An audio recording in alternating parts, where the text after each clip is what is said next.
There are lots of Commander Precons out there, from the ones that release with standard sets to the dedicated Commander Precon launches and secret layer drops. In 2023 alone, we got 27 new decks. With so many Precons, not all of them are home runs, or even good for that matter, and while some of them may be super powerful, they often come with hefty markups. So today I'm going to be talking about 5 of my favorite Precons that are powerful and fun, but aren't going to leave you paying outrageous prices. Let's jump right into this. These are in no particular order, but the first one I want to talk about is Faceless Menace, the Commander Precon from Commander 2019 that's currently going for about $29.55. This is a value-based morph deck that wants to draw a bunch of cards and control the board with morph-based removal and interaction. It's helmed by Kadena, a soul tie 3/3 that makes it so the first face-down creature spell you cast each turn costs 3 less to cast, essentially making your first morph free. It's a really fun deck that plays around with a really fun mechanic, and if you enjoy a deck that's reactive and does a lot at instant speed, this deck does that a lot. It's also built fairly well because of the nature of the commander. All you need are a bunch of morphs and a couple ways to actually win the game, and you can be pretty powerful in the deck. Even if there are morph cards that aren't that great, playing them for free and then drawing a card makes them feel really good, as it gives you a 2/2 body and allows you to kind of throw off your opponents who don't know that that's a very bad spell. Having a nice upgrade path is also cool in a Precon, and this deck definitely has a couple cards that can be added, but most of the best morph cards are in the deck, with a couple of them being left out that you can add yourself. Although I think the deck benefits more from adding more ways to win the game. Things like Triumph of the Horde or Leyline of Anticipation allow the deck to amplify its power and aren't necessarily just more morphs that you're adding, because it does have a lot of them already. One of the best things about this deck is that while it is an older Commander Precon, you can still pick it up for just about $29.55,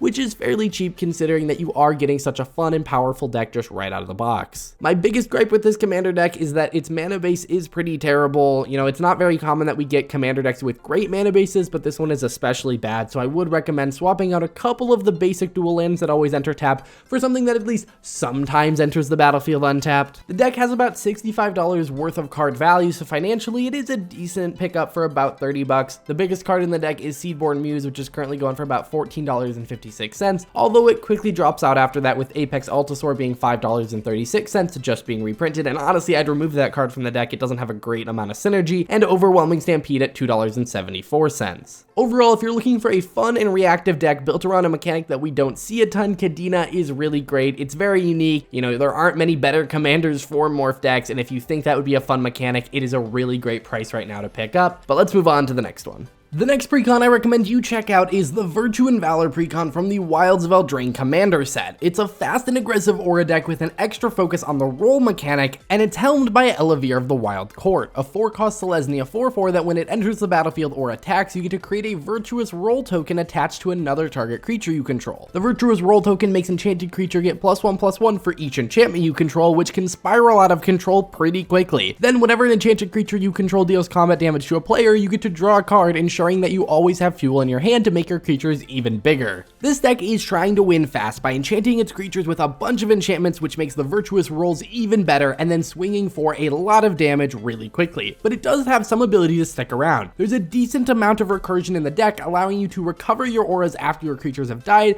which is the typical downside of aura-based decks, is that if they destroy the creature, they're also basically destroying all the auras attached to it. The deck feels very powerful out of the box. I played it against several other Precons from this year, and it dominated most of them, winning a lot of those games, and even against higher power decks, it often was able to hold its own, and with some fairly cheap upgrades, it can become very potent very quickly, especially because enchantments and auras are things we get support for all the time. This will continue to get upgrades into the future, and will build a really awesome deck that can just keep getting better as new sets come out. What's also great about it is that it's a fairly new commander that plays in an area that we've seen a lot of decks play around before. Typically that means you can get really great commander decks that are powerful for a lot cheaper because people aren't necessarily as interested in it because it's a strategy that we've seen before. But this just means there's a great deck at a great price. You can pick this one up for about $25.73, and it feels like a powerhouse at that price. The deck has about $51.88 worth of card value, with some highlights like Hall of Heliod's Generosity going for about $6.10, Songbird's Blessing going for $3.62, and Bear Umbra going for about $3.08. Overall, the deck is a great shell for an awesome aura deck at a pretty low price,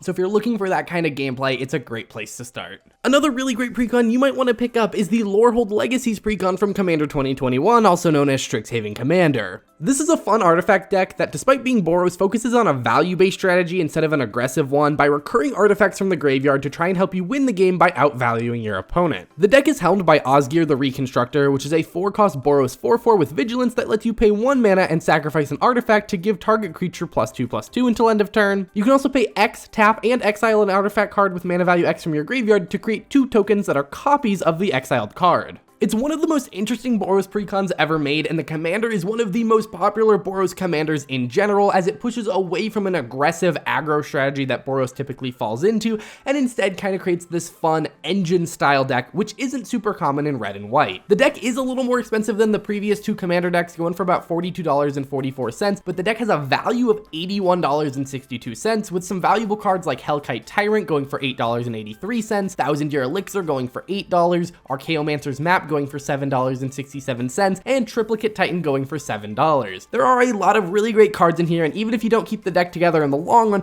you're going to get some great cards, and it's just a fun experience to play with. It's also a very upgradable precon, unlike something like the Morph deck, where you can really only add new cards when there are some niche synergies that deal with face-down creatures or new morphs or something like that. We get artifacts in every set, and it is very often we get sets with lots of cards that care about artifacts as well, so you're constantly going to be able to take new cards you get from new sets and put them into this deck, and it becomes this fun deck that kind of grows with you and doesn't stay stagnant with no new cards to add. Another really great precon to pick up is the Riveteers Rampage precon from the Streets of New Capenna Commander set. It's a big creature stompy deck that wants you to swing with hasty creatures that sacrifice themselves at end of turn and replace themselves in your hand. The deck is helmed by Henzi Toolbox Torre, a 3-cost black, red, and green 3/3 that gives each creature spell you cast with mana value 4 or greater Blitz, and the Blitz cost is equal to its mana cost. Basically, it allows you to play the cards with haste, but they sacrifice themselves at their end step, drawing you a card when they die. Henzi himself also reduces the cost of Blitz spells you cast by 1 for each time you've cast your commander from the command zone this game. So the first time you cast it, you can cast your creatures for 1 less. Then if it dies and comes back, it's 2 less, 3 less, 4 less. You get the point. The deck itself is actually very fun to play, as it kind of gives all of the creatures in your hand cycling, but you actually get to use them before they die. So the deck has lots of things with ETBs, or leave the battlefield triggers, or attack triggers, or things like that, so that you can get the value off of them immediately. They end up dying, triggering all of your death effects, and then drawing you a card to replace them, so you're not down a card. It actually works out pretty well, and it kind of does the same thing Morph does, where if there are cards in the precon that aren't the greatest, they kind of help overcome that by letting you play them, have them sacrifice, and drawing you a new card. So out of the deck, it feels pretty good, but it's also quite easy to upgrade, because all you need to do is put big creatures with cool ETBs or leave the battlefield triggers, and the deck itself is kind of built around just supporting a bunch of those. It is a little bit more expensive than some of the other ones we talked about, going for $42.02, and its current card value is about $64.23, so not the biggest delta between how much you're paying and how much you're getting, but it is one of the most fun precons I've played out of the box. Some of the highlights include Twilight Mire going for $6.27, Reign of Riches going for $5.63, and Avenger of Zendikar going for $3.94. Overall, the deck is a really great shell of a deck, and you can swap out some of the bigger threats for things that are more intimidating or really cool cards in your collection.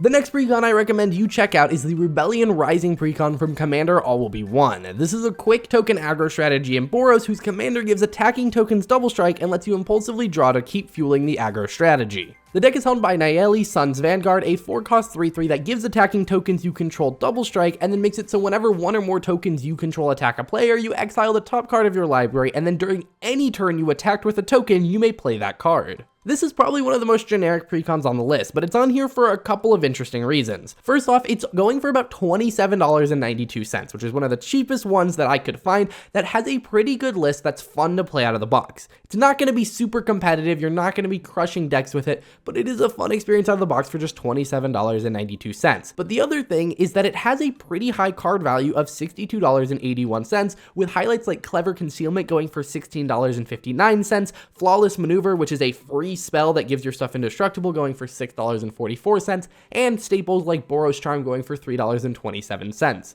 Financially, this deck is actually pretty great. If you look at just Clever Concealment and Flawless Maneuver, if you wanted to buy both those cards, it's almost the price of the entire deck by itself. And these are cards that are expensive because they're generically good in most decks. So even if you just play with the deck for a month or two and then decide to take it apart, you have these really great cards to put into your other decks that lots of other decks are wanting. But also, you don't have to take it apart. It is just kind of a fun experience out of the box. We always get cards that care about attacking and combat, and we always get cards that care about tokens. So this will also get tons of upgrades going into the future, because because it is kind of just generically caring about things that every set has. I think this is a hidden gem kind of deck where it's being passed over by a lot of people for looking generic and being kind of your standard Boros deck, but it's actually pretty great in terms of its content and its value, and so if you're looking for a great financial value while also having some fun gameplay, this is a great deck for that. So those are 5 of the decks that I think you should look out for if you're trying to get yourself a Commander Precon. A lot of the time people are looking at the flashy new ones, but if you go back to some of the old ones, you can find some great deals on some really fun decks,